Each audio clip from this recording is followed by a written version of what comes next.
Iran's leadership is now talking about, quote, definitive punishment for those behind the killing of their top nuclear scientists.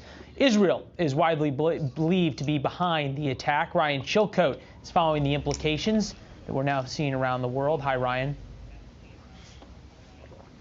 Hi, Leland. Yeah, Israel has yet to comment on Iran's allegations. And quite frankly, even if they were behind this attack, I'm not sure they would say something, but Mossad certainly doesn't always do that. What we do know for sure is that Iran is saying that Israel did this. And this certainly bears the hallmarks of a very carefully planned military-style ambush. Iranian state media said the bomb went off as the scientist convoy was traveling down a highway. And when the convoy stopped, at least 5 gunmen popped up and opened fire on the car. Israel has been long suspected of employing these kinds of assassinations, including an attack on another Iranian scientist almost exactly 1 decade ago. Just before his funeral, Ayatollah Ali Khamenei referred to Mohsen Fakhrizadeh as, quote, a prominent and distinguished nuclear and defensive scientist. Meanwhile, analysts have compared him to Robert Oppenheimer, the scientist who led the Manhattan Project that created the atom bomb during World War II. In any case, the Iranians are saying the scientist's death won't slow their nuclear program, which they maintain is for civilian purposes.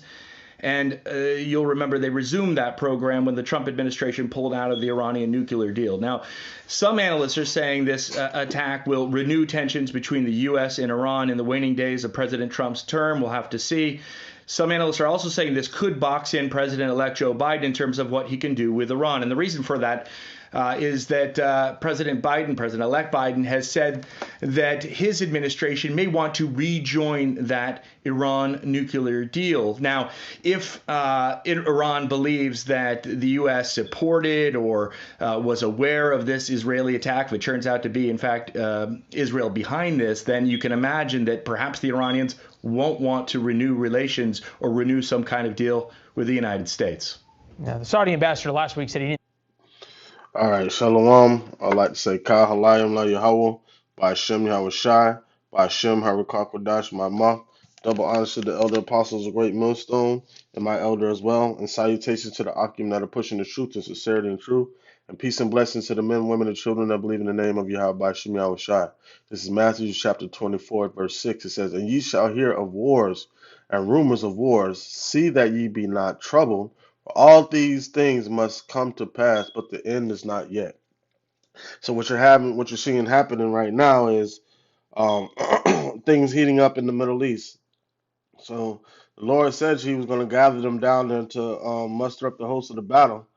In Yahweh Shaphat, Yahweh's righteous judgment, and that's what you're seeing happening right now. Not the end all tell all with the nuclear missiles, but the proxy war that's going to initiate all out World War III with the war in the Middle East. All right, Lord said He's going to gather them there, right? And every time the president or some officials try to remove the troops from that area, they end up having to stay or something brings them back. And this is another thing that'll bring more troops into that area, because if Israel is behind this, then you also know America is behind, because Israel is not going to make any movements without its number one ally, America, all right, being in on it.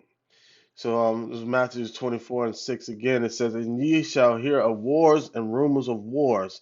See that ye be not troubled, for all these things must come to pass, but the end is not yet. Right. So, and this is a proclamation of war. You had America assassinate one of their top generals, and then you said almost 10 years ago, another one of their top scientists were assassinated in Iran. All right, so you're seeing things heat up in the Middle East, man, and that's all the spirit of Yahweh Shem Yahweh Shai stirring up the host for the battle. All right, this is Joel chapter 3, verse 1. It says, for behold, in those days and in that time when I shall bring again the captivity of Judah and Jerusalem, right? So we're witnessing our captivity being turned back right before our eyes with all these prophecies coming to pass, man. All right, so this is a joyful day. See that ye be not troubled, for all these things must come to pass, but the end is not yet. Back in Matthew's. All right. So these are the things that we want to see. These are the things we want to see come to pass because Yahweh Shem Yahushua promised these things to come to pass, and with all that destruction, he also promised salvation. So he's not a God that he shall lie. So if you see the things he promised according to the prophecies come to pass, you know his promise to salvation is also coming right along with it. All right. All right, so let me get Joel chapter 3 verse 1 again. It says, "For behold, in those days, in the time when I shall bring again the captivity of Judah and Jerusalem, I will also gather all nations and bring them down into the valley of Jehoshaphat, which is Yahweh Shaphat, meaning Yahweh's judgment, and will plead with them there for my people and for my heritage Israel, whom they have scattered among the nations and parted my land." Right. And that land is over there in Israel. And you have them fighting amongst that land today around the Gaza Strip. Well, so it's all out chaos going on in what they call the Middle East. And it's only going to get worse all the way right on to the ushering into of the chip and the destruction of America and of Israel. And Israel is going to be rebuilt, but America will never be inhabited again, man. All right. Lord willing, this lesson was edifying and served its purpose. And again, I would like to say, Kal Halayim La Yahweh, by Hashem Yahweh Shai, by Hashem Harakak Kwadash Ma'amah. Double honors to the elder apostles, a great millstone, and my elder Aharawan as well. And salutations to the Akim that are pushing the truth and sincerity and truth. And peace and blessing to the men, women, and children that believe in the name of Yahweh by Hashem Yahweh Shai. Shalom.